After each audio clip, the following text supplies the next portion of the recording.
There are different types of fire trucks. Pumpers hook up to fire hydrants, boost the pressure, then shoot the water out through hoses. Ladder trucks elevate firefighters on either a ladder or a platform. Rescue trucks have tools to cut through metal and clear obstructions.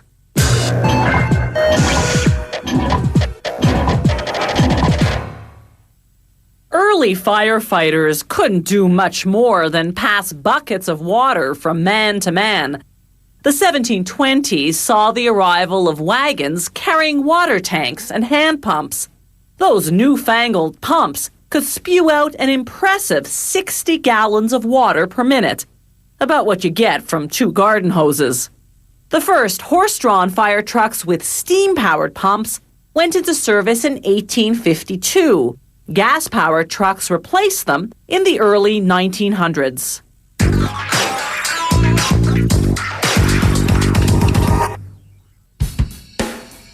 This pumper truck can deliver 6,000 liters of water per minute. Mechanical engineers usually custom design fire trucks to suit the particular needs of the fire department placing the order.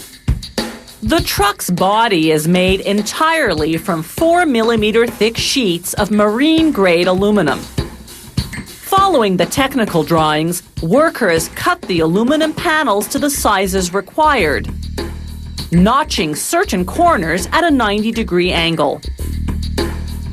Workers weld the pieces together to form what's known as the crew cab. The crew cab not only carries the firefighters, it also houses the control panel for the water system.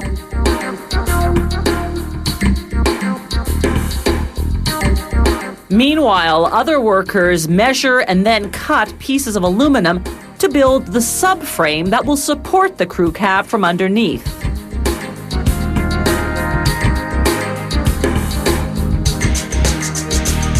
They weld the parts together.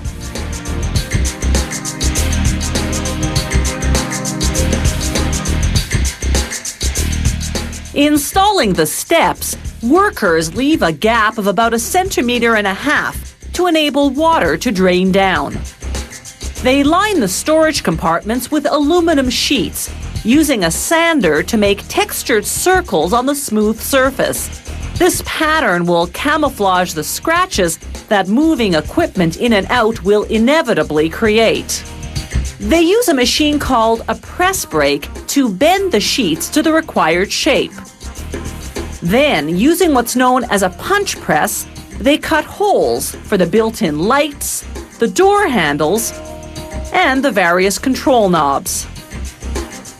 Workers now assemble the pieces and make any necessary adjustments before painting rather than after to avoid damaging the finish.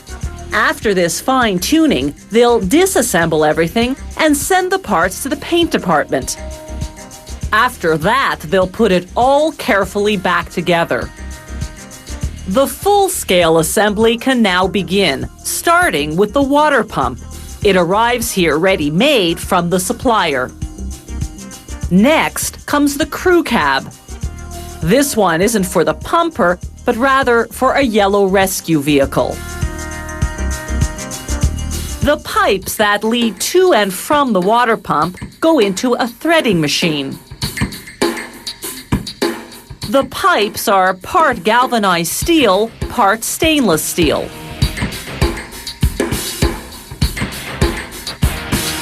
Once they're threaded, they're ready to be screwed into the pump's water outlets. The drive shaft, that long piece coming from the transmission, doesn't just perform its usual job of turning the rear axle when the truck is in motion, it also powers the water pump when the truck is parked fighting a fire. This control box runs the fire truck's electrical system, including the flashing emergency lights. Each wire is color-coded, number-coded, and function-coded. Workers run the wires from the box to the control panel in the crew cab.